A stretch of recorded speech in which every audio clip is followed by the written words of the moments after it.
Realty's Nature's Enclave, Coastal Heaven theme-based resort villa plots, ECR. மாதம் 10,000 வரை assured rental income. Lifetime free stay at resort. 30க்கும் மேற்பட்ட வசதிகளுடன். Call 9962888888. நிம்மதி property management. Contact 7667008999. கதைகளை புனவு என்று அவர் சொல்லியிருக்காரு. அது புனவுகளில் புனையப்பட்ட கதையால் உண்மையிலேயே எங்கள் மண்ணில், எங்கள் முந்திரி காடுகளில், எங்கள் செம்மண் பகுதியில் நடந்தேறிய கதை அம்சம்தான் விடுதலை பாகம் 2. புலவர் ஐயாவுடைய தோட்டத்தில் வெடிகுண்டு தயாரிக்கின்ற போது 3 போராளிகள் அங்கு இறந்தார்கள். அதை அப்படியே காட்சிப்படுத்தியிருந்தார்கள். உலகத்துக்கு தமிழ்நாடு விடுதலைப்படை தமிழரசன் கொண்டு வச்சு பல பேரை கொண்டுட்டார் அப்படின்ற ஒரு அவப்பெயர் இருந்துச்சு. அந்த அவப்பெயரை நீக்குகின்ற வகையில் அந்த குண்டுவெடிப்பு எதற்காக வைக்கப்பட்டது, என்ன செய்தி ரயில்வே ஒன்றிய அரசுக்கும் தெரிவிக்கப்பட்டது என்பதையெல்லாம் மிக அற்புதமாக இதை காட்சிப்படுத்தியிருக்கிறாங்க. அப்போல்லாம் விடுதலை புலிகள்லாம் கையில் கட்டிட்டு தான் சண்டை போடுவாங்க. ஆரம்ப காலம் நீங்கள் ஒளிவீச்செலாம் பார்த்தீங்கன்னா தெரியும். அது பெரும்பகுதி என்னுடைய பகுதியிலிருந்து தான் நாங்கள் கலெக்ட் பண்ணி என்னுடைய நண்பர்கள், நான் மாணவனாக இருந்தாலும் என்னுடைய முன்னேற்றியவர்கள் எல்லாம் அதெல்லாம் செய்வாங்க. இந்த படத்தை பார்க்கின்ற போது அந்த கடைசியில் பேசப்பட்ட அந்த வசனங்கள், அந்த காட்சி அமைப்புகள், அந்த செய்திகள் எல்லாம் கண்டிப்பாக எமது தமிழ் தேசிய தலைவர் வெள்ளப்பிள்ளை பிரபாகரன் என்று உலகத்தில் எந்த ஒரு நாட்டு விடுதலை போராட்டத்தோடும் ஒப்பிட முடியாத காட்சிப்படுத்தப்பட்டிருக்கிறது என்பதை நான் உணர்ந்தேன் அந்த படத்தை பார்த்து. அந்த பகுதியில் உங்களுக்கு தெரியும் என்பது வன்னியர் சங்கம் தொடங்கப்பட்ட காலம். அங்கே வன்னியர் பறையர் மிகப்பெரிய மோதல்கள் இருந்தது. ஆனால் இந்த தமிழ்நாடு விடுதலைப்படையில் ஈகம் செய்தது, உயிர் தியாகம் செய்தது, இந்த போராட்டத்தை வழிநடத்தியது எல்லா சமூகங்களுக்கும் பங்குண்டு. ஓகே, ஒரு குறிப்பிட்ட சாதி தான் கிடையாது. ஆனால் நீங்கள் ஆதரிக்கிறீங்க, நீங்கள் வெற்றிமாறனுக்காக குரல் கொடுக்குறீங்க, திருமுருகன் காந்தி குரல் கொடுக்குறாரு. ஆனால் மற்ற நபர்களோ அல்லது மற்ற ஆளுங்கட்சி சார்பானவங்க கூட அவரை பெருசாக ஆதரிக்கலை அப்படின்னு ஒரு பார்வை வைக்கிறாங்க, ஒரு கவலைக்குரிய பார்வை வைக்கிறாங்க. இல்லை, அதுதான் நான் சொல்கிறேன்னே. நீங்கள் அரசுகள் என்பது ஆதிக்கம் நிறைந்தது தானே. இடதுசாரிகள் வைக்கிற கருத்துக்களின் அடிப்படையிலும் இதை அந்த பார்வையோடு இடதுசாரிகளே விமர்சனமும் செய்கிறாங்க. இடதுசாரிகள் சில பேர் விமர்சனம் செய்யறாங்க. உண்மையான இடதுசாரிகளை அந்த உண்மையான இடதுசாரி அரசியல் செய்ய முடியாதவர்கள் விமர்சனம் தானே செய்வாங்க. கொலைக்கு உள்ளாக்கப்படுகின்ற, பாதிக்கப்படுகின்ற மக்களும் பாதிப்பை செய்கின்றவனும் ஒரே சமமான தட்டில் வைத்து பார்க்கிற பார்வை கொண்டவர்களாகத்தான் இன்றைய இடதுசாரிகளே ஒரு சில குழுக்கள் அல்லது ஒரு சில கட்சியினர் இருக்கிறார்கள். அண்ணா பல்கலைக்கழகத்தில் சம்பவம் நடந்திருக்கு அப்படின்னா இதற்கான சிசிடிவி ஃபுட்டேஜ், இந்த ஃபோனு, இந்த உரையாடல் இப்போ நேரடியாக இவர் தான் என்று உறுதி செய்தி வெளியாகிறதுனா அடுத்த 24 மணி நேரத்தில் அவருக்கு இன்றைக்கி தமிழ்நாடு விடுதலை படை என்கிற அந்த அமைப்பு இருந்திருந்தால் இன்றைக்கி தண்டனை கிடைச்சிருக்கும். அரசு ஆலைகளை நடத்துவது, அரசாங்கம் இந்த டாஸ்மாக் கடைகளெல்லாம் நடத்துவது. இன்றைக்கி தமிழ்நாடு விடுதலை படை இருக்கும்போது அரசு டாஸ்மாக் கடைகள் இல்லை, நடத்திருக்குமா அப்படிங்கிறது தெரியல. கேள்வி. இன்றைக்கி அப்படி நடந்துச்சுன்னா அந்த அதிபர் யார், அவன் யாருடைய கட்டுப்பாட்டில் இருப்பான்? தமிழ்நாடு விடுதலை படையினுடைய கட்டுப்பாட்டில் முந்திரி காட்டில் ஏதாவது ஒரு முந்திரியில் கட்டி கிடப்பான்.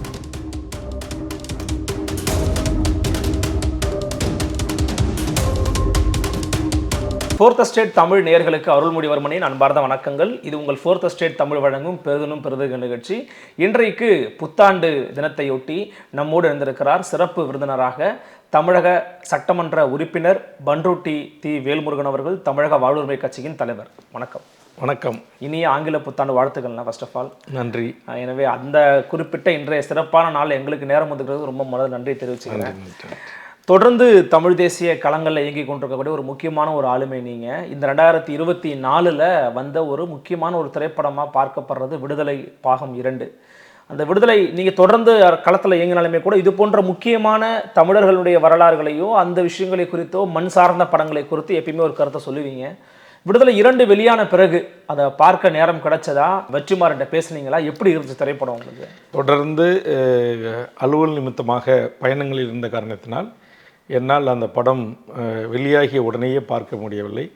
நேற்று தான் அதனுடைய இயக்குனர் அன்புக்குரிய சகோதரர் வெற்றிமாறன் அவர்கள் அந்த படத்தை ஒரு தனியாக அந்த திரையரங்கில் பார்ப்பதற்கு ஏற்பாடு செய்திருந்தார். அவருடைய இணை இயக்குனர் அன்புக்குரிய நண்பர் ஜெகதீஷ் பாண்டியன் அவர்கள் என்னை அழைத்து அந்த படத்தை பார்ப்பதற்கான திரையரங்குக்கு அழைத்து சென்றார். நேற்று அந்த படத்தை எங்கள் கட்சி நிர்வாகிகளோடு சென்று பார்த்தேன். உண்மையிலேயே பாகம் 1 ஏற்கனவே நான் பார்த்துருக்கிறேன். ஓகே. அதைவிட மிக மிக ஒரு சிறப்பான ஒரு படைப்பாக விடுதலை பாகம் 2 நான் பார்க்கிறேன். காரணம், அந்த படத்தினுடைய முதல் தொடக்கத்தில் இது புனையப்பட்ட ஒரு கற்பனையான கதை என்று அறிமுகம் கொடுக்கிறாரு.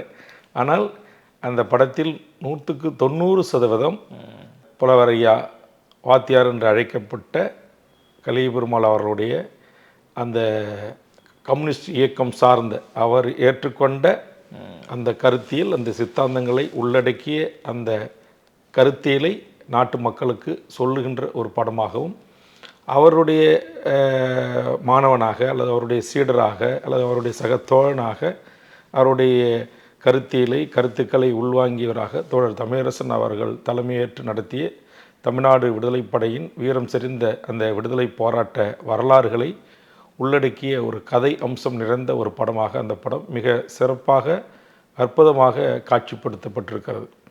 அதாவது கடந்த காலங்களில் நான் 70களில் பிறந்து 80களில் அந்த படை, அந்த தமிழ்நாடு விடுதலைப்படை அதனுடைய இயக்க தோழர்களுடைய 80களிலிருந்து கிட்டத்தட்ட 87 தமிழரசன் உயிராக இருந்த வரையிலும் அங்கு நடந்தேறிய பிரச்சனைகள், அதற்கு பிறகும் தமிழ்நாடு விடுதலைப்படை என்ற ஒரு அமைப்பை தொடர்ந்து நடத்திய அவருடைய வழித்தோன்றலாக பல தளபதிமார்கள் அதை நடத்தினார்கள். தோழர் சுபோ, இளவரசன், கூவகம் ராமசாமி, அறிவு, அதுபோன்று தோழர் மாறன், தோழர் ஆலப்பக்கம் முருகேசன், தோழர் தடா நல்லரசன், ஜான் பீட்டர், பன்னடம் முருகையன், ஏற்கனவே அதற்கு பிறகு தளபதிகளாக வழிநடத்திய முக்கியமான தமிழரசனுக்கு பிறகு இறந்து போனவர்கள் மிக முக்கியமான ஒரு தளபதி லெனின், தோழர் சின்னத்தம்பி, இது போன்ற அந்த தமிழ்நாடு விடுதலை படை உருவாக்கம் செய்து அவர்கள் எந்த ஒரு ஆதிக்க வர்க்கத்திற்கு எதிராக, இன்றைய பெரும் கார்ப்பரேட் நிறுவனங்களுக்கு எதிராக, அதுபோன்று சிமெண்ட் ஆலை முதலாளிகளுக்கு எதிராக, விவசாய பண்ணை முதலாளிகளுக்கு எதிராக, நிலச்சுவாந்தர்களுக்கு எதிராக, ஆதிக்க அரச பயங்கரவாதத்திற்கு எதிராக, காவல்துறையின் காவல் நிலைய மரணங்களுக்கு எதிராக, காவல் கற்பழிப்புகளுக்கு எதிராக நான் பார்த்த சமகாலத்தில் அங்கு நடந்தேறிய அந்த விடயங்களை குறித்து அந்த படம் மிக அற்புதமாக காட்சிப்படுத்தப்பட்டிருந்தது. நான் அந்த 1980-90 அந்த காலகட்டத்திற்கே சென்றதாகவே நான் உணர்ந்தேன். காரணம், நானும் ரொம்ப இளமை காலத்தில் சிறு மாணவர் பருவத்தில் இருந்தபோது அந்த செந்துறை மண்ணில், ஆண்டிமடம் மண்ணில், பெண்ணடம் மண்ணில் இந்த தமிழ்நாடு விடுதலைப்படை தோழர்கள், நான் தமிழரசனோடு பயணிக்கவில்லை அல்லது அவருடைய தலைமையின் இங்கே தமிழ்நாடு விடுதலைப்படையோடு நான் இயங்கவில்லை. ஆனால் அதற்கும் பிறகு அங்கு அந்த படை வீரமாக பணியில் இருந்தபோது, களத்தில் சில பணிகளை செய்தபோது நான் அவர்களோடு பங்கெடுத்திருக்கிறேன். குறிப்பாக முசுரந்தோப்பில் 90களில் ஆயிரக்கணக்கான ஏக்கர் முந்திரி காடுகளை, விவசாய நிலங்களை தனியார் பெரும் நிறுவனங்கள் தங்கள் கட்டுப்பாட்டில் வைத்திருந்ததை மீட்டு நிலமற்ற ஏழை மக்களுக்கு பிரித்து தர வேண்டும் என்ற ஒரு கோரிக்கையுடன் கூடிய ஒரு போராட்டத்தை அன்றைய தமிழ்நாடு விடுதலைப்படையும் தமிழ் தேசிய இயக்கங்களும் முன்னெடுத்தன. அதில் நானே களத்தில் சென்று கலந்து கொண்டு அங்கே அந்த போராட்டத்தில் பங்கெடுத்திருக்கிறேன். அதுபோன்று மறைந்த தோழர் கோவகம் ராமசாமி அவர்களோடு அந்த பகுதிகளில் இருந்திருக்கிறேன். தோழர் சுப இளவரசன் அவர்களோடு பல்வேறு நிலைகளில் அந்த பகுதிகளிலே நான் தமிழ்நாடு விடுதலைப்படை வீரர்களோடு பணி செய்திருக்கிறேன். அதற்கு பிறகு அந்த படை நடத்திய பல்வேறு தாக்குதல் சம்பவங்களில் கூட என்னை சம்பந்தப்படுத்தி காவல்துறை கியூ பிரிவு விசாரணைக்கு உட்படுத்தப்பட்டு அந்த வழக்குகளை சந்தித்திருக்கிறேன். அப்படி ஒரு சம்பவம் தான் என்னுடைய பகுதியில். உங்களுக்கு தெரியும், அந்த பெரம்பலூர், அரியலூர் மாவட்டங்களில் காவல்துறையினுடைய அடக்குமுறைகள், ஒடுக்குமுறைகள் எப்போதெல்லாம் நடந்தேறியதோ அதையெல்லாம் தட்டி கேட்கின்ற, தடுத்து நிறுத்துகின்ற ஒரு மிகப்பெரிய பணியை ஆயுதம் தாங்கிய இந்த போராளி குழுக்கள் அங்கு செய்தன. அது அவர்கள் செய்கின்ற போது உயிர் துறக்கலாம், வழக்குகள் வரலாம், தூக்கு தண்டனை கிடைக்கலாம், ஆயுள் சிறைவாசம் அனுபவிக்கலாம். ஆனால் இதையெல்லாம் கருத்தில் கொள்ளாமல் சிதம்பரம் பத்மினி கற்பழிப்பு வழக்கு பிரச்சனையாக இருந்தாலும், புத்தூரிலே காவல் நிலையத்தில் பெண்கள் கற்பழிப்புக்குள்ளாக சித்திரவதைக்கு எதிராக இருக்கலாம், முத்தாண்டிக்குப்பத்தில் வசந்தா கற்பழிப்புக்கு நீதி கேட்டு லெனின் அவர்கள் வருகின்ற போதுதான் அவர் எடுத்து வந்த வெடிகுண்டு வெடித்து அவர் உயிர் திறந்தார். இதுபோன்று பல்வேறு சம்பவங்களை என்னால் அடுக்க முடியும். அப்படி சில நிகழ்வுகளாக நான் பிறந்த என் புலியூர் கிராமத்தை சார்ந்த என்னுடைய உறவினர் செல்வம் என்பவரை காவல் நிலைய விசாரணைக்கு அழைத்து சென்று காவல் நிலையத்திலே அடித்து அவரை கொன்று விட்டார்கள். காவல் நிலையத்திலேயே கொன்றுவிட்டு பக்கத்தில் ஒரு கிராமத்தில் இருக்கிற ஒரு ரயில்வே ரேக் ஓரமான ஒரு மரத்தில் தொங்க விட்டு விட்டார்கள். நாங்கள் அந்த உடலை வைத்து மிகப்பெரிய போராட்டங்களை முன்னெடுத்து நீதி கேட்டோம். அதுபோன்று எனது ஊருக்கும் அருகாமையில் சமுட்டிக்குப்பம் என் கிராமத்தைச் சேர்ந்த விருப்பலிங்கம் என்ற என்னுடைய நண்பர் அவர்களை அங்கு காவல்துறையுடைய லஞ்சம், லாவணியம், ஊழல், காவல்துறை ஆதிக்கத்திற்கு எதிராக காவல் நிலையத்திற்கு சென்று அவர் நீதி கேட்டார் என்பதற்காக காவல் நிலையத்திலேயே ஒரு 5 அடி இடைவெளியிலே வைத்து அவரை அநியாயமாக, அக்கிரமமாக அன்றைக்கு இருந்த அங்கிருந்த ஒரு ஆய்வாளர் சுட்டு படுகொலை செய்தார். ஆக இந்த 2 சம்பவத்திற்கும் நீதி கேட்கின்ற வகையில் தமிழ்நாடு விடுதலை படை அங்கு தோழர் லெனின், தோழர் ஆலப்பாக்கம் முருகேசன், தோழர் சுப இளவரசன், அறிவு, கோகன் ராமசாமி போன்ற எண்ணற்ற தமிழ்நாடு விடுதலைப்படை வீரர்கள் அந்த காவல் நிலையத்தை வெடிகுண்டு வீசி தகர்த்து அந்த பதுபாடக செயலில் ஈடுபட்ட தில்லைக்கோவிந்தன் என்ற ஒரு காவலருக்கு அவர்களுடைய வழக்கின் அடிப்படையில் அழித்தொழிப்பின் அடிப்படையிலே அவருக்கு தண்டனை அளிக்கப்பட்டு அவர் உயிர் இருந்தார். இதனுடைய வழக்கை நானும் எனது சகோதரர்கள் எனது குடும்பம் சந்தித்து மிகப்பெரிய காவல்துறை கியூ பிரிவு அதிகாரிகளுடைய துன்பத்துக்கு துயரத்துக்கெல்லாம் நாங்கள் ஆளானோம். ஆக இதையெல்லாம் இந்த படம் பார்க்கின்ற போது நினைவுக்கு எனக்கு அந்த பழைய நினைவு. ஆமாம், அந்த என்னுடைய அப்பாவை பெற்ற என்னுடைய பாட்டி இறந்து விட்டார் இந்த சம்பவம் நடந்த தருணத்தில். அந்த உடலை எங்களால் எடுக்க முடியவில்லை. அந்த அளவுக்கு நான் சென்னையிலிருந்து ஊருக்கு உடலை எடுப்பதற்கு செல்ல முடியலை. என் சகோதரர்கள், என் அப்பா அம்மா, என் உறவுகள், அந்த என்னுடைய உறவுகள் அந்த ஊரே வெறிச்சோடி கிடக்கிறது. காரணம் காவல்துறையினுடைய தேடுதல், காவல்துறையினுடைய அடக்குமுறை. என் ஊரை சேர்ந்த இளைஞர்களும் சிலர்கள் தோழர் புலவர் கலிபெருமாள் ஐயானுடைய கொள்கையை ஏற்று தோழர் தமிழரசன் அவருடைய பாதையை தேர்ந்தெடுத்து அந்த படையில் பணி செய்து கொண்டிருந்தார்கள்.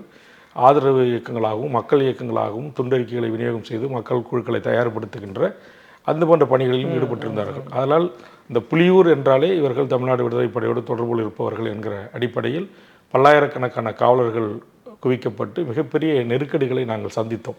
அந்த தருணத்தில் தான் என்னுடைய பாட்டி பஞ்சவர்ணம் அம்மாள் உயிரிழந்து விட்டார்.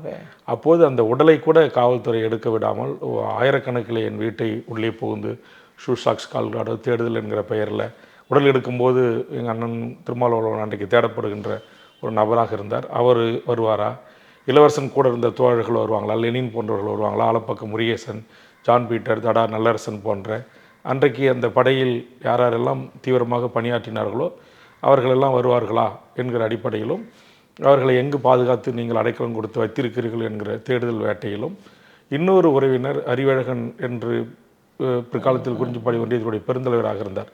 அவரை தேட வேண்டும், அவர் உங்களுடைய பாதுகாப்பில் தான் இருக்கிறார் என்று என்னை சென்னையில் நான் தங்கியிருந்த திருவொற்றியூருக்கு என்னை தொந்தரவு செய்தது. அதற்கு பிறகு 96 ஈழத்தில் இனப்படுகொலை தொடர்ந்து நடைபெற்று எங்கள் பெரிய பாலியல் வன்முறைகள்லாம் நம் உறவுகள் மீது திணிக்கப்பட்ட போது ஏற்படுத்தப்பட்ட போது அதற்கு ஒரு எதிர்வினை ஆற்ற வேண்டும் என்பதற்காக சென்னை நொங்கம்பாக்கத்தில் இருந்த இலங்கை தூதரகத்தை தமிழ்நாடு விடுதலைப்படை இப்போ எப்படி இந்த படத்தில் காட்சி அமைப்புகள் அமைக்கப்பட்டிருக்கிறதோ அதே மாதிரி அவர்கள் வெள்ளை பேப்பரில் சிகப்பு எழுத்துக்களால் எழுதி பொறுப்பெடுத்துக் கொள்வார்கள். இதை நாங்கள் தான் செய்தோம் இந்த காரணத்திற்காக. அதுபோன்று துண்டறிக்கை விநியோகம் செய்து அந்த இலங்கை தூதரகம் வெடிகுண்டு வைத்து தகர்க்கப்பட்டது. எந்த பிறகு உயிருக்கும் ஆபத்தில்லாத வண்ணம் தான் அது நிகழ்த்தப்பட்டது. ஒரு அடையாளமாக ஒரு எதிர்ப்பு, தங்கள் எதிர்ப்பை எதிர்வினை ஆற்றுவது. அந்த வழக்கிலும் நான் தேடப்பட்டு கியூபுராஜனுடைய நெருக்கடிகளை நான் அன்று சந்தித்தேன். அதுபோன்று காவேரியில் நீர் தர மறுக்கிற கர்நாடக அரசுக்கு ஒரு பாடம் கற்பிக்க வேண்டும். நீங்கள் தண்ணீர் தர மறுக்கின்றீர்கள், நாங்களே உங்களுக்கு நெய்வேலி மின்சாரத்தை தர வேண்டும் என்று நெய்வேலி மின்சார செல்லுகின்ற ஒரு டவர் ஒரு தாக்குதல் சமூகம் நடந்தேறியது அந்த காலகட்டம். இப்படி தமிழ்நாடு விடுதலைப்படை தமிழரசன் இறப்புக்கு பின்பும் எங்கெல்லாம் தாக்குதல்களை நடத்தினார்களோ, எங்கெல்லாம் அழித்தொழிப்பு சம்பவங்களில் ஈடுபட்டார்களோ அதனுடைய எதிர்வினையாக நானும் எனது கிராமத்தை சேர்ந்த இளைஞர்களும் என் சகோதரர்களும் நான் சொன்ன இந்த போராளிகளும் பெரும் பாதிப்புக்குள்ளானார்கள். அதில் குறிப்பாக பல தோழர்கள் ஆயுள் சிறையை அனுபவித்தார்கள். மிகப்பெரிய வம்பு தும்புகளை சந்தித்து அவர்களுடைய குடும்பம் எல்லாம் மிகப்பெரிய பாதிப்புகள் அடைந்தன. காவல்துறையுடைய தேடுதல், காவல்துறையுடைய அடக்குமுறை, காவல்துறையுடைய சித்திரவதைகள், பெண்களை கொண்டு போய் காவல்துறையில் அடைச்சி வச்சுருவாங்க, அம்மனமாக்கி அவர்களை இந்த போராளிகளுடைய குடும்ப உறுப்பினர்களை சித்திரவதை செய்வார்கள். இது போன்ற எண்ணற்ற துன்பங்களை துயரங்களை சந்தித்திருக்கிறார்கள். அதில் அப்படியே ஒரு தத்துவமான ஒரு காட்சி, புலவர் ஐயாவுடைய தோட்டத்தில் வெடிகுண்டு தயாரிக்கின்ற போது 3 போராளிகள் அங்கு இறந்தார்கள். அதை அப்படியே காட்சிப்படுத்தியிருந்தார்கள். அவர் இறந்து துடித்து இறந்து விழுவது. அதே போன்று அந்த அரியலூர் குண்டு வெடிப்பு ரயில் பாதையில் மருதையாற்று பாலத்தில் குண்டு வைக்கின்றது.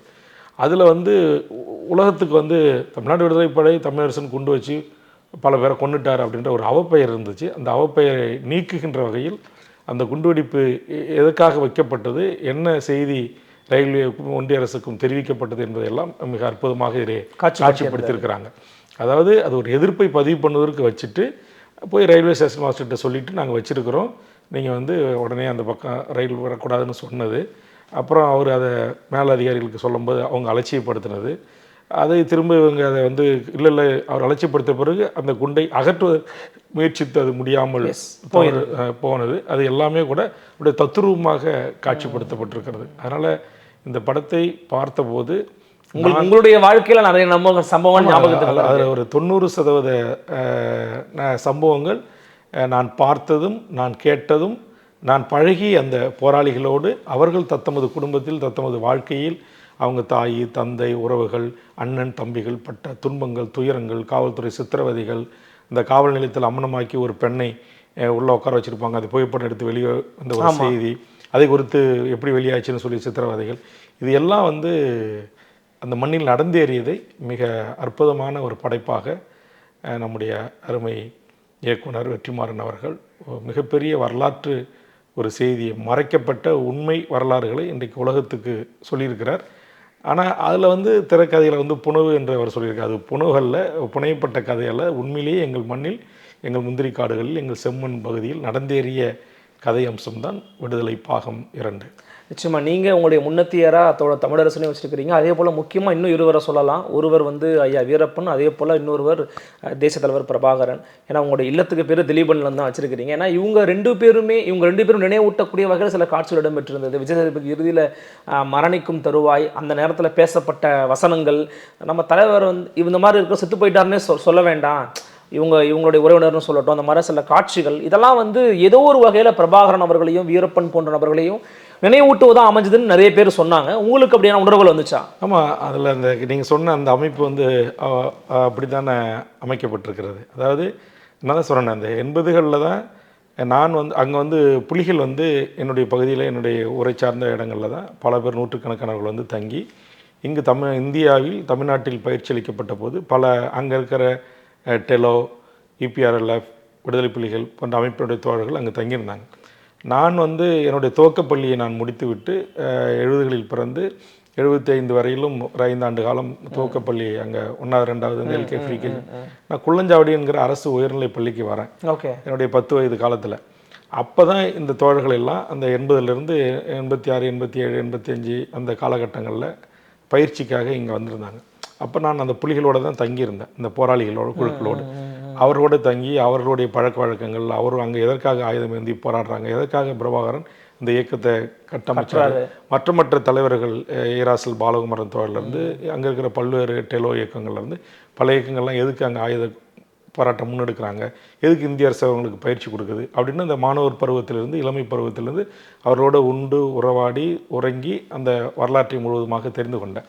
அதனுடைய வெளிப்பாடும் தமிழ்நாடு விடுதலைப்படையும் அதே சமகாலத்தில் இங்கு இந்த நகர்ந்த காலம் அதே காலகட்டங்களில் தான் உங்களுக்கு வந்து 1986, 87 தான் வன்னியர்களுக்கான இடஒதுக்கீட்டுக்கான போராட்டம் எடுத்து அதுவும் நடந்துச்சு. ஆமாம், நான் வந்து அந்த முப்பரிமாண ஒரு கதைகளை கேட்டும் நேரடியாக பார்த்தும் அதில் பங்கெடுத்தும் இருந்த ஒரு நபர். அதில் 3 நிகழ்வுகளிலும் பங்கெடுத்துவேன். விடுதலை புலிகளுக்கும் இந்திய அரசு இங்கே அனுமதி அளித்த போது அவர்களுக்கு தேவையான பயிற்சிக்கான கைலி, அப்போல்லாம் விடுதலை புலிகள்லாம் கைலி கட்டிட்டு தான் சண்டை போடுவாங்க. ஆரம்ப காலம் நீங்கள் ஒளிவீச்செலாம் பார்த்தீங்கன்னா தெரியும். அது வந்து பெரும்பகுதி என்னுடைய பகுதியில் இருந்தால் நாங்கள் வந்து கலெக்ட் பண்ணி என்னுடைய நண்பர்கள், நான் மாணவனாக இருந்தாலும் என்னுடைய முன்னேற்றியர்கள் எல்லாம் அதெல்லாம் செய்வாங்க. அவங்களுக்கு உறுதுணையாக நான் அதை பண்ணுவேன். அதேமாதிரி ஒளிவீச்சு அந்த கேசட் வரும். அதுமாதிரி ஃப்ரான்ஸ்லேருந்து எரிமலை இதெல்லாம் கொண்டு போய் அங்கே முக்கியமான தோழர்கள்கிட்ட கொடுப்போம். இதுக்கு அப்போ அந்த காலகட்டத்தில் திராவிட இயக்கத்தினுடைய தோழர்கள் அப்போ வந்து இதில் பெரிய அளவில் தன்னை ஈடுபடுத்திக் கொள்வாங்க. கொளத்தூர்மணி ஐயா, ராமகிருஷ்ணன் இவங்கெல்லாம் அவங்களும் இல்லை, அப்போல்லாம் ஒன்றுபட்ட தீக்கா. Okay okay okay. அப்போ திராவிட கழகம். அப்போ வந்து திராவிட கழகத்தில் எங்கள் பகுதியில் அழகிரின்னு சுப்பிரமணியபுரத்தில் திராவிட கழகத்தினுடைய தோழருடைய மகன் இன்றைக்கும் இருக்கிறார். அவர் அதுமாதிரி இன்றைக்கும் மறுமலர்ச்சி திமுகவில் கொள்கை பரப்பு செயலராக இருக்கிறார் வந்தியத்தேவன். அவர் ஆசிரியர் பணி செஞ்சுக்கிட்டு இந்த பணியை அவர் பார்ப்பார். அவர் இப்போ அந்த என்கவுண்டரில் இறந்து போன திட்டமிட்ட போலி என்கவுண்டர் மூலமாக சுட்டு படுகொலை செய்யப்பட்ட விருப்புலிங்கம், ராதாகிருஷ்ணன், ராஜசேகர், அதுமாரி என்னுடைய மாமா திரு விவேகானந்தம், அதுமாரி நிறைய அவங்கெல்லாம் என்னோட வயசில் ஒரு 10 வயசு, 20 வயசு, 30 வயசு, 40 வயசு பெரியவங்க கூட இந்த பணிகளில் ஈடுபட்டிருப்பாங்க. நான் ஒரு 10 வயது சிறுவனாக இருந்து அவர்களோடு சேர்ந்து அதை உன்னிப்பாக கவனிப்பது, அவர்களுக்கு சின்ன சின்ன உதவி செய்வது. அப்போ அங்கேருந்து 7லேருந்து சுவரொட்டிகள் வரும். அந்த ஒரு இயந்திர துப்பாக்கியை இப்படி கையில் வச்சுக்கிட்டு ஒரு கேப்பை போட்டுருப்பார் பிரபாகரன். அந்த சுவரொட்டிகளை ஊர் பூரா வீதிகளில் ஒட்டுவோம். இப்போ சாலிடர் பிளாக் அண்ட் ஒயிட் டிவியில் போய் அந்த ஒளி வீச்சை போய் போட்டு மக்கள்கிட்ட காட்டுவோம். அப்போலாம் அனுமதி இருந்துச்சு, காவல்துறை எந்த நெருக்கடியும் கிடையாது.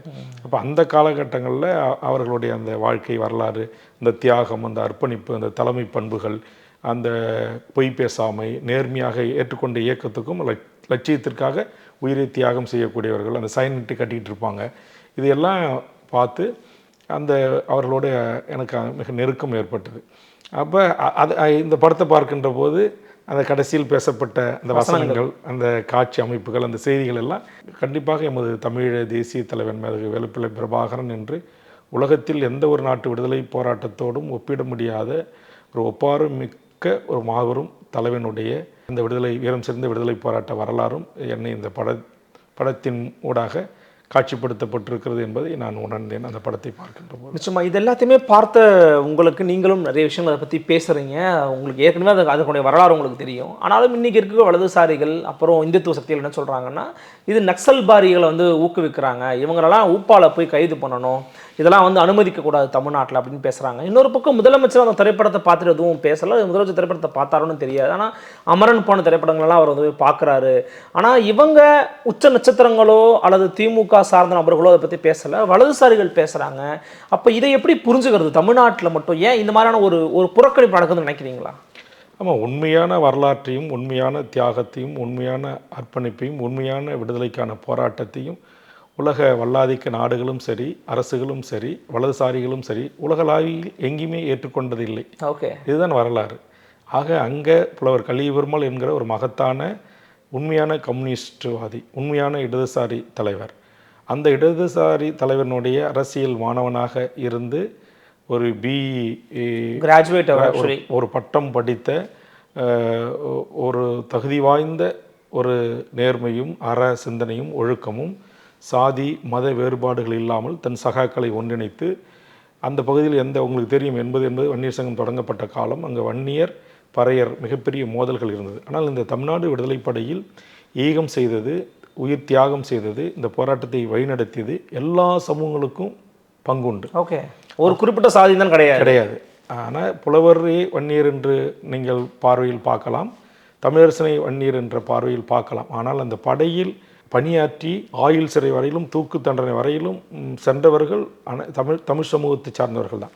அப்போ உங்களுக்கு 40 ஆண்டுகளுக்கு முன்பாகவே சாதிய சமூகத்தை தமிழர் என்கிற ஒரு குடையின் கீழ், தமிழ் தேசியம் என்கிற ஒரு குடையின் கீழ் உண்மையான ஒரு கம்யூனிஸ்ட் இடதுசாரி சித்தாந்தத்தோடு கருத்தியலோடு எண்ணற்ற தோழர்களை வென்றெடுத்து ஒரு அற்புதமான ஒரு லஞ்சம் இல்லாத, ஊழல் இல்லாத, ஆதிக்கம் இல்லாத, எங்கு லஞ்சம் லாவணியம் நடைபெறுகிறதோ அதற்கு எதிராக, எங்கு தாழ்த்தப்பட்ட பிற்படுத்தப்பட்ட ஒடுக்கப்பட்ட சமூக மக்களுக்கு சாதி ரீதியாக மிகப்பெரிய இன்னல்கள் துன்பங்கள் ஏற்படுகிறதோ, எங்கு சாதி ரீதியாக அந்த பெண்களை பாலியல் வல்லூருக்கு நிலச்சுவாந்தர்கள், நில உடைமையாளர்கள், பெரும் பண்ணையர்கள் செய்கின்றார்களோ அதற்கு அதே இடத்தில் தண்டனை கொடுக்கக்கூடிய ஒரு ஆற்றல் வாய்ந்த ஒரு படையை எப்படி உங்களுக்கு வலதுசாரிகள் ஏற்றுக்கொள்வார்கள்? அவர்கள் நில உடைமையாளர்களாக இருக்கிறார்கள், அவர்கள் சாதிய சமூகமாக இருக்கிறார்கள், மதத்தை தூக்கி பிடித்து மனிதத்தை பிரிக்கக்கூடியவர்களாக இருக்கிறார்கள். ஆக இந்த படம், இந்த கதை அம்சம் என்பது புலவர் கலியபெருமாள் வாழ்க்கை என்பதும் தோழர் தமிழரசனுடைய வாழ்க்கை என்பதும் அவருடைய தலைமைகளை ஏற்றுக்கொண்டவர்களுடைய வாழ்க்கை என்பதும் இந்த ஒட்டுமொத்த மனித குலத்திற்கானது. நீர்நிலைகளை பாதுகாக்க வேண்டும், கனிமங்களை பாதுகாக்க வேண்டும், இயற்கையை பாதுகாக்க வேண்டும், சுற்றுச்சூழலை பாதுகாக்க வேண்டும். எந்த காவல் நிலையத்திலும் ஒரு பெண்ணை 6 மணிக்கு மேல் விசாரிப்பதற்கு அழைக்கக்கூடாது. அப்படி அழைக்கின்றவர்களை காவலர்கள் எங்கேயாவது கற்பழிப்பு சம்பவங்களில் ஈடுபட்டால் உடனடியாக அழித்தொழிப்பு. அப்படி தான் புவனகிரியிலே ஒரு காவல் உதவி ஆய்வாளருக்கு தண்டனை நேரடியாக தமிழ்நாட்டு விடுதலைப்படையால் தரப்பட்டது. பல இடங்களில் அது போன்ற அழித்தொழிப்புகளை செய்திருக்கிறார்கள். அதான் நீங்கள் ஆதரிக்கிறீங்க, நீங்கள் வெற்றிமாறனுக்காக குரல் கொடுக்குறீங்க, திருமுருகன் காந்தி குரல் கொடுக்குறாரு. ஆனால் மற்ற நபர்களோ அல்லது மற்ற ஆளுங்கட்சி சார்பானவங்க கூட அவரை வந்து பெருசாக ஆதரிக்கலை அப்படின்ற ஒரு பார்வை வைக்கிறாங்க, ஒரு கவலைக்குரிய பார்வை வைக்கிறாங்க. இல்லை, அதுதான் நான் சொல்கிறேனே, நீங்கள் அரசுகள் என்பது ஆதிக்கம் நிறைந்தது தானே. அரசுனே சொல்கிறீங்க, பொதுவாகவே அரசுகள் அப்படி தான் இயங்கும். ஆமாம், அப்படி தான் இருக்கும். இதுவே இந்த படம் வந்து நாளை தமிழ் சமூகத்தில் நடந்த உண்மை சம்பவத்தை எடுத்திருக்காங்க அப்படின்றத நாளைக்கு ஒரு புரிதலுடன் கூடிய ஒரு தமிழ் சமூகமாக இது மாறுகின்ற போது அப்போ கொண்டாடுவாங்க. அப்போ கொண்டாடுவாங்க. இப்போ வந்து தமிழ் சமூகம் நீங்கள் சொன்ன அந்த இடதுசாரிகள் வைக்கிற கருத்துக்களின் அடிப்படையிலும் இதை வந்து அந்த பார்வையோடு இடதுசாரிகளே விமர்சனமும் செய்கிறாங்க. இதை இடதுசாரிகள் சில பேர் விமர்சனம் செய்வாங்க. உண்மையான இடதுசாரிகளை அந்த உண்மையான இடதுசாரி அரசியலை செய்ய முடியாதவர்கள் விமர்சனம் தானே செய்வாங்க. அப்படி சொல்லிடுறீங்க. ஆமாம், இன்றைக்கி வந்து தமிழ்நாட்டில் வந்து நான் தான் சொல்கிறேன், அன்னைக்கு அந்த தமிழ்நாடு விடுதலை படை என்கிற சட்டத்தின் பார்வையில் அது குற்றமாக இருக்கலாம்.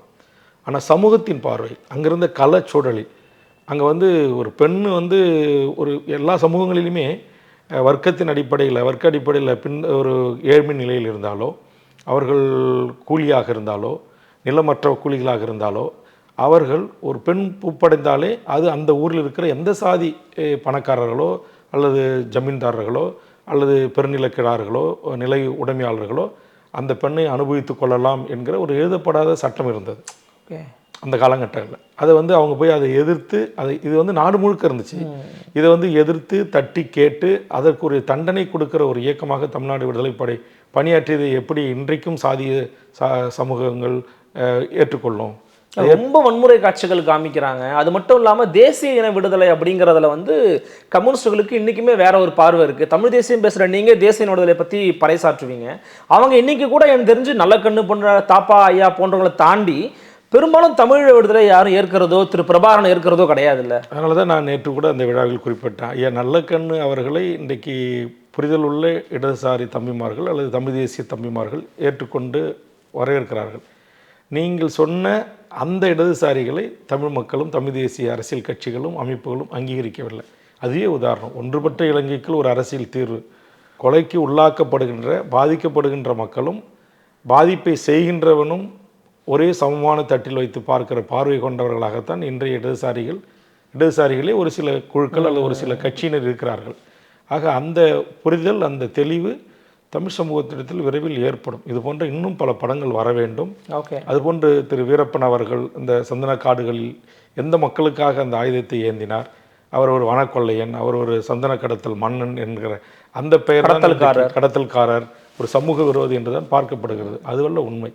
அங்கே நான் சொன்ன இதே நிலை தான் அங்கு நிலவியது. அந்த மலைவாழ் மக்களை அங்கிருந்த வனத்துறை, காவல்துறை, அரசு துறை அதிகாரிகள் எப்படி தங்கள் பாலியல் இச்சைக்கு பயன்படுத்தி கொண்டார்கள். கேட்பாரற்று அவர்கள் பயன்படுத்தப்பட்டு தூக்கி காடுகளிலே கொன்று குவித்து தூக்கி வீசினார்கள். ஆக அந்த அநியாயத்தை, அக்கிரமத்தை தட்டி கேட்க தொடங்கியதுதான் ஆயுதம். அதை கேட்பதற்கு கையில் வந்த ஆயுதம்தான் இயந்திர துப்பாக்கிகள் தான் வீரப்பன் கையில் இருந்தன. ஆக நாம் ஒவ்வொரு காலகட்டத்திலும் ஒவ்வொரு சம்பவங்களும் எவ்வாறு எதற்காக நடந்தேறியது என்பதை நாம் மிக கூர்மையாக ஆய்வு செய்கின்ற போது அதற்கான உண்மை தன்மைகள் இருக்குது. இன்றைக்கி உயர்நீதிமன்றத்தினுடைய நீதியரசர்களே சொல்லியிருக்கிறார்கள். இன்றைக்கு வந்து சந்தனக்காடு வீரப்பன் அவர்கள் தேடுதல் வேட்டையில் நூற்றுக்கணக்கான பெண்கள் பாலியல் உள்ளாக்கப்பட்டிருக்கிறார்கள். அதற்குரிய இழப்பீடுகளை தர வேண்டும் என்ற போது கூட இன்னும் சரியான இழப்பீடுகள் அவர்கள் கிடைக்கவில்லை, அவர்களுக்கான நீதி கிடைக்கவில்லை. அதுபோன்று உங்களுக்கு இந்த பாலியல் வழச்சாத்தி பாலியல் வழக்கிலிருந்து புத்தூர்லேருந்து வசந்தாவிலிருந்து உங்களுக்கு சிதம்பரம் பத்மினியிலிருந்து எண்ணற்ற இடங்களில் நடைபெறுகின்ற இந்த பாலியல் வல்லூருக்கான நீதி இன்னும் கிடைக்கப்பெறாமல் தான் இருக்கிறது. ஆக இன்றைக்கு நான் உங்களுக்கு உதாரணத்துக்கு சொல்கிறேன், நீங்கள் கூட பின்னாடி அந்த கேள்வியை முன்வைக்கலாம். இன்றைக்கி அண்ணா பல்கலைக்கழகத்தில் இப்படி ஒரு சம்பவம் நடந்திருக்கு அப்படின்னா இதற்கான சிசிடி ஃபுட்டேஜ், இந்த ஃபோனு, இந்த உரையாடல் இப்போ நேரடியாக இவர் தான் என்று உறுதி செய்தி வெளியாகிறதுனா அடுத்த 24 மணி நேரத்தில் அவருக்கு இன்றைக்கி தமிழ்நாடு விடுதலை படை என்கிற அந்த அமைப்பு இருந்திருந்தால் இன்றைக்கி தண்டனை கிடைச்சிருக்கும். நேற்று புதுக்கோட்டையில் ஒரு நர்சிங் கல்லூரி மாணவி அநியாயமான முறையில், மர்மமான முறையில் ஒரு கிணற்றில் வீசப்பட்டு உயிர் இறந்திருக்கிறார். அந்த குடும்பம் இன்றைக்கு கதறிக்கிட்டு இருக்கு. இன்றைக்கு தமிழ்நாடு விடுதலைப்படை தோழர்கள் இருந்திருந்தார்கள் அது யார், என்ன பின்னணி என்பதை கள ஆய்வு செய்து உண்மையான ஒரு அறிக்கையை வெளியிட்டு அந்த தவறு செய்தனுக்குரிய தண்டனை வழங்கியிருப்பாங்க. ஒரு வார காலமாக சின்ன சேலத்தில், கள்ளக்குறிச்சி மாவட்டத்தில் ஒரு இளம்பெண் சில காம வெறியர்களால், மனித மிருகங்களால் கற்பழிக்கப்பட்டு தூக்கி வீசப்பட்டிருக்கிறார். இன்றைக்கு அவர் உயிர் பறிபோய் இருக்கிறது. அதற்கு இன்னும் நீதி கிடைக்கவில்லை. காவல்துறை இன்னும் நாங்கள் கண்டுபிடிக்கிறோம் சொல்லியிருக்கிறார்கள். அண்ணா பல்கலைக்கழகத்தில் கிடைத்த அந்த அட்டென்ஷன், அந்த ஒரு பாதிப்பு, மீடியாக்களுடைய வெளிச்சம், அந்த ஏழை ஒரு ஒடுக்கப்பட்ட பிற்படுத்தப்பட்ட சமூகத்தில் பிறந்த புதுக்கோட்டை மாணவிக்கும் கிடைக்கப்பெறவில்லை, சின்ன சேலம் மாணவிக்கும் கிடைக்கப்பெறவில்லை. அதே மாதிரி ஏற்கனவே உங்களுக்கு தெரியும், வேலூரில் ஒரு பெண் இதே மாதிரி ஒரு ஆண் நண்பரோடு பேசி கொண்டிருந்த போது வட இந்தியர்களால் அவனை விரட்டி துரத்திவிட்டு அந்த பெண்ணை கற்பழித்த ஒரு மிகப்பெரிய மோசமான முறையில் அந்த கொடூரங்கள் அந்த அதற்கு இது போன்ற சம்பவங்களும் நடந்துக்கிட்டு இருக்குது. இப்போ வந்து அதிக அளவில் நடக்க தொடங்கியிருக்கிறது. எங்கு பார்த்தாலும் போதைகள், கஞ்சா அப்படின்னு பள்ளிகள், கல்லூரிகள், விடுதிகளில் தாராளமாக கிடைக்கிறது இல்லையா? இந்த எல்லா குற்றங்களுக்கும் தாயாக இருக்கிற இந்த மது அரசு ஆலைகளை நடத்துவது, அரசாங்கம் இந்த டாஸ்மாக் கடைகளெல்லாம் நடத்துவது. இன்றைக்கி தமிழ்நாடு விடுதலைப்படை இருக்கும்போது அரசு டாஸ்மாக் கடைகள் இல்லை, நடத்திருக்குமா அப்படிங்கிறது தெரியல. கேள்வி இன்றைக்கி அப்படி நடந்துச்சுன்னா அந்த அதிபர் யார், அவன் யாருடைய கட்டுப்பாட்டில் இருப்பான்? தமிழ்நாடு விடுதலைப்படையினுடைய கட்டுப்பாட்டில் முந்திரி காட்டில் ஏதாவது ஒரு முந்திரியில் கட்டி கிடப்பான். இல்லைன்னா அந்த ஆலைகள் இன்றைக்கு வெடிகுண்டு வீசி தகர்க்கப்பட்டிருக்கும். ஏன்னா இவ்வளவு குற்றங்கள் நடப்பதற்கு தாயாக அதுதான் இருக்குது.